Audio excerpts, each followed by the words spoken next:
Steady flow के दौरान बच्चों किसी भी फ्लूइड के पास कौन कौन सी तरह की एनर्जी होती है, हम इस बारे में बात करेंगे बच्चों। हम यहाँ पर एक पाइप ले लेते हैं कुछ इस तरह का बच्चों, जिसमें कोई फ्लूइड फ्लो हो रहा है, जबकि उसका फ्लो बच्चों स्टेडी है। ये हमें ध्यान देना है बच्चों, अर्थात किसी भी पॉइंट पर वेलोसिटी टाइम के साथ में चेंज नहीं हो रही है। हाँ, अलग अलग क्रॉस सेक्शन पर वेलोसिटी डिफरेंट हो सकती है, ये आप लोग देख चुके हैं कि एरिया ऑफ क्रॉस सेक्शन को वेरी करने से वेलोसिटी भी वेरी करती है। इसे इक्वेशन ऑफ कॉन्टिन्यूटी के तहत हम लोगों ने देखा।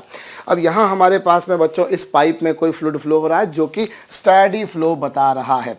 अब ये लीजिए साहब, मैं यहाँ पर कोई क्रॉस सेक्शन ले लेता हूँ जहाँ पर मैं मान लेता हूँ कि उस फ्लूइड की वेलोसिटी v है। अब नेचुरल सी बात है बच्चों, अगर वो वेलोसिटी है मतलब वो मूव कर रहा है और कोई भी बॉडी उसके मोशन के कारण जितनी एनर्जी रखा करती है उसे हम कहा करते हैं बच्चों kinetic energy. So we are talking about बच्चों kinetic energy of fluid. Kinetic energy उसके पास में कितनी होगी साहब? वो होगी सिंपल सी बात बच्चों हाफ mv²। आप लोग जानते हैं जो काइनेटिक एनर्जी होती है वो मोशन के कारण होती है और वो हाफ mv² होती है बच्चों, हम ये जानते हैं। So this is the kinetic energy of the fluid. Now if I determine बच्चों kinetic energy per unit volume, यदि मैं प्रति इकाई आयतन काइनेटिक एनर्जी निकालूं तो वो क्या होगी बच्चों? उसके लिए ये जो काइनेटिक एनर्जी आपके पास में आई है बच्चों, इससे आप वॉल्यूम से डिवाइड कर दीजिए। ये तो उसके पास में काइनेटिक एनर्जी है, लेकिन उसे आपने जब वॉल्यूम से डिवाइड कर दिया बच्चों तो फिर वो kinetic energy per unit volume आएगी और उसकी वैल्यू होगी बच्चों हाफ रो v²।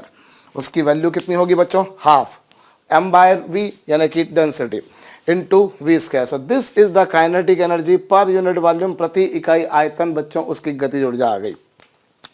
और इसी तरीके से यदि मैं kinetic energy per unit weight calculate करूं बच्चों, यदि मैं काइनेटिक एनर्जी को पर यूनिट वेट कैलकुलेट करूं, यानी कि ये जो काइनेटिक एनर्जी आपके पास में आई थी इसे आप वेट से डिवाइड कर दीजिए। वेट यानी m/g, mass into gravitational acceleration. तो ये जो आपके पास में आएगा बच्चों वो आ जाएगा v²/2g।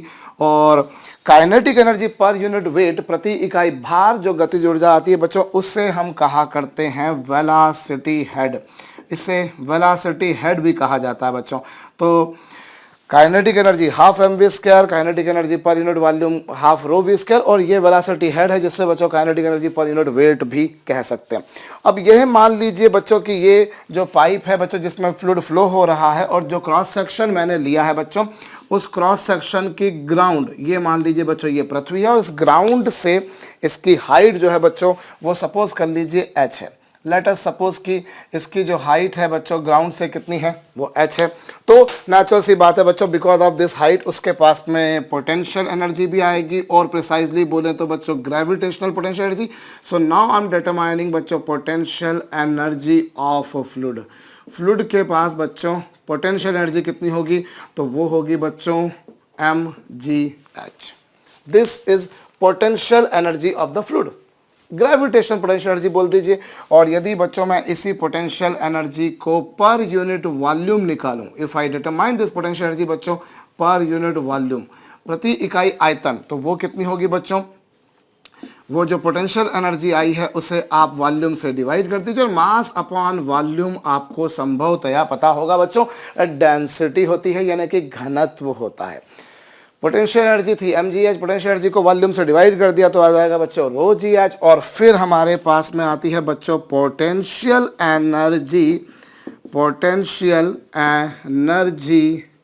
पर unit wait, potential energy per unit wait, प्रति इकाई भार कितनी होगी बच्चों? तो पर यूनिट वेट कितनी होगी? आप क्या करेंगे उसके लिए, ये जो पोटेंशियल एनर्जी आई है बच्चों इससे आप वेट से डिवाइड कर दीजिए, और वेट यानी कि m/g, mass into gravitational acceleration. तो ये आएगा बच्चों h। और ये जो आया वो ये क्या था आपके पास में बच्चों? काइनेटिक एनर्जी को पर यूनिट वेट से डिवाइड किया था बच्चों, तो वो आपके पास में क्या आया था? Velocity head. और ये आपके पास में जो h आया बच्चों, this is known as potential head. इसे हम क्या नाम दिया करते हैं बच्चों? फ्लूइड मैकेनिक्स की लैंग्वेज में बच्चों इससे पोटेंशियल हेड कहा जाता है। तो एक तो काइनेटिक एनर्जी आई, दूसरी उसके पास में बच्चों पोटेंशियल एनर्जी आई। काइनेट और दोनों को अगर आप वेट से डिवाइड करेंगे बच्चों तो वो हेड कहलाते हैं। ये वेलोसिटी हेड होगा बच्चों, ये पोटेंशियल हेड होगा। ये कॉपी कर लीजिएगा बच्चों। ये लीजिए, मैं साइड में खड़ा हूँ, वीडियो को पॉज करके फटाफट। अब अगली एनर्जी के बारे में बात करते हैं। उसके लिए मुझे बच्चों थोड़ी सी जगह चाहिए होगी, तो मैं इस पूरे को यहाँ से मिटाए देता हूँ।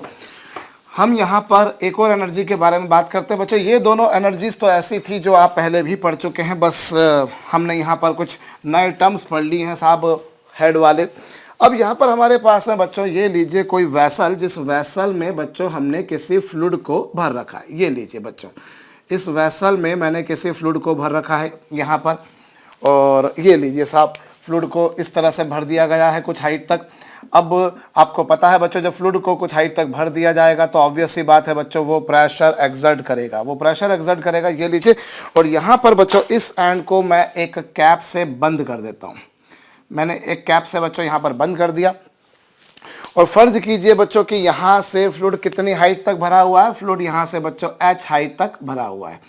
यहाँ से h हाइट तक फ्लूइड को आपने भर दिया बच्चों। अब उसके कारण क्या होगा, ये फ्लूइड जो है इस पर प्रेशर लगाएगा, और इस पर प्रेशर लगाएगा, और इस पर प्रेशर लगाने के कारण मान लीजिए ये जो कैप थी बच्चों वो यहाँ से उठकर यहाँ आ जाती है। वो जो आपके पास में जो उसकी कैप थी भाई, उसने प्रेशर लगाया तो कैप जो है बच्चों वो जिससे आपने उसको बंद कर रखा था वो कैप यहाँ से यहाँ तक शिफ्ट हो जाती है। एंड लेट अस सपोज कि उसने साहब डिस्टेंस चल ली x, मान लीजिए x डिस्टेंस चल ली बच्चों। तो जब ये कैप यहाँ से यहाँ आएगी तो कैप पर कितना वर्क होगा, वर्क हम कैलकुलेट करते हैं बच्चों। Work done on cap due to fluid, ये जो फ्लूइड है बच्चों इसने कितना उस पर वर्क किया वो मैं कैलकुलेट करना चाहता हूँ। तो वर्क कितना होगा बच्चों, वर्क जो होगा वो होगा फोर्स इनटू डिस्प्लेसमेंट। भैया आपने कैप पर सम कांस्टेंट फोर्स लगाया, मान लीजिए F, सो दैट वो जो कैप है बच्चों वो एक्स डिस्टेंस डिस्प्लेस होगी, तो वर्क डन क्या होता है, फोर्स इनटू डिस्प्लेसमेंट। और फोर्स की वैल्यू बच्चों प्रेशर इनटू एरिया होती है, आप जानते हैं। सपोज कीजिए फ्लूइड ने इस पर प्रेशर P लगाया और एरिया A है, तो जो फोर्स होगा बच्चों वो प्रेशर इनटू एरिया होगा इनटू x। ये आपके पास में आ गया बच्चों work done on cap due to fluid. और कैप ने फ्लूइड पर जो वर्क किया बच्चों वो कितना किया, इतना किया। और इससे हम लोग बच्चों P इंटू AX भी लिख सकते हैं। भाई पहली बात तो ये है कि फोर्स जो होता है, जो फोर्स था बच्चों उसे आपने प्रेशर इंटू एरिया लिखते हैं आप लोग। अब pressure into area next step में बच्चों A को ब्रैकेट के बाहर उस ब्रैकेट में कर दीजिए A इंटू एक्स, और ये क्या होगा बच्चों P, और A इंटू एक्स क्या हो जाएगा बच्चों, उसके वॉल्यूम में कितना चेंज आ गया या कितना वॉल्यूम आगे बढ़ गया, यूं कहा जाए बच्चों। पहले फ्लूइड यहाँ तक था, फ्लूइड जब यहाँ से यहाँ पहुंचा, so how much distance it has travelled distance x, and how much volume it has travelled, तो वो है बच्चों A इंटू एक्स। तो ये जो वर्क डन आया बच्चों, वर्क करने ये जो वर्क आया बच्चों जो फ्लूइड ने कैप पर किया, वो क्यों किया, because fluid was capable of applying some pressure, क्योंकि फ्लूइड प्रेशर लगाने के लिए कैपेबल था, और प्रेशर के कारण फ्लूइड के पास में वर्क करने की जो कैपेसिटी थी, इससे हम कहा करते हैं बच्चों प्रेशर एनर्जी। इस एनर्जी को आप क्या कहा करते हैं बच्चों, प्रेशर एनर्जी। ध्यान दीजिएगा, आई रिपीट बच्चों, इस प्रेशर के कारण, भाई capacity of doing work is known as energy, और ये वर्क किसने किया, फ्लूइड ने। किस पर किया, कैप पर। क्यों किया, बिकॉज फ्लूइड में प्रेशर लगाने की ताकत थी, और किसी भी सिस्टम के पास वर्क करने की जो कैपेसिटी होती है बच्चों उसे हम एनर्जी कहते हैं। मोशन के कारण एनर्जी है तो उसे काइनेटिक एनर्जी, पोजीशन के कारण है तो उसे पोटेंशियल एनर्जी। ऐसे ही फ्लूइड के पास में प्रेशर के कारण एनर्जी थी बच्चों, इसीलिए इसको आपने नाम दिया pressure energy. So this pressure into volume is known as बच्चों प्रेशर एनर्जी। इसे प्रेशर एनर्जी ऑफ फ्लूइड कहते हैं बच्चों।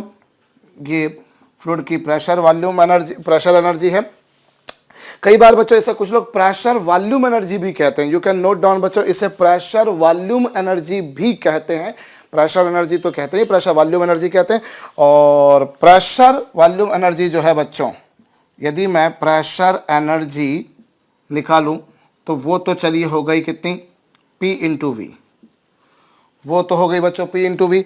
अब pressure energy per unit volume अगर निकाला जाए, पर यूनिट वॉल्यूम, यदि पर यूनिट वॉल्यूम अगर निकाला जाए तो वो क्या कहला होगा बच्चों, आप क्या करेंगे, ये जो प्रेशर वॉल्यूम एनर्जी थी उसे वॉल्यूम से डिवाइड कर दीजिए। वॉल्यूम से डिवाइड कर देंगे तो वो क्या आ जाएगा बच्चों, पी के बराबर, यानी प्रेशर के बराबर। Pressure volume energy per unit volume जो होगी बच्चों वो पी के बराबर होगी। और ऐसे ही pressure energy per unit weight, अगर मैं पर यूनिट वेट कैलकुलेट करता हूं बच्चों, तो पर यूनिट वेट क्या होगी, ये P into v upon weight. और वेट क्या होता है बच्चों, m इंटू जी। जैसे आपने काइनेटिक एनर्जी पोटेंशियल एनर्जी को पर यूनिट वेट निकाला, वैसे ही यहाँ पर भी। और ये वेट होता है बच्चों वॉल्यूम इंटू डेंसिटी। वॉल्यूम होता है बच्चों, वॉल्यूम मास होता है वॉल्यूम इंटू डेंसिटी। इस तरीके से V से V कैंसिल हो जाएगा और ये आपके पास में जो आएगा बच्चों वो आएगा P अपॉन रो जी। ये P अपॉन रो जी जो आएगा बच्चों, this is known as pressure head. जैसे आपने बाकी भी दोनों केसेस में बच्चों पर यूनिट वेट लिया था, तो एक आपके पास में वेलोसिटी हेड आया था, दूसरा आपके पास में पोटेंशियल हेड आया था, और तीसरा आपके पास में जो आ रहा है बच्चों वो यहाँ पर क्या आ रहा है, प्रेशर हेड। अगर pressure volume energy per unit volume बोली जाए तो वो P के बराबर है, लेकिन अगर प्रेशर वॉल्यूम एनर्जी या pressure energy per unit wait बोली जाए तो वो P अपॉन रो जी के बराबर है बच्चों, और उससे हम कहते हैं प्रेशर हेड।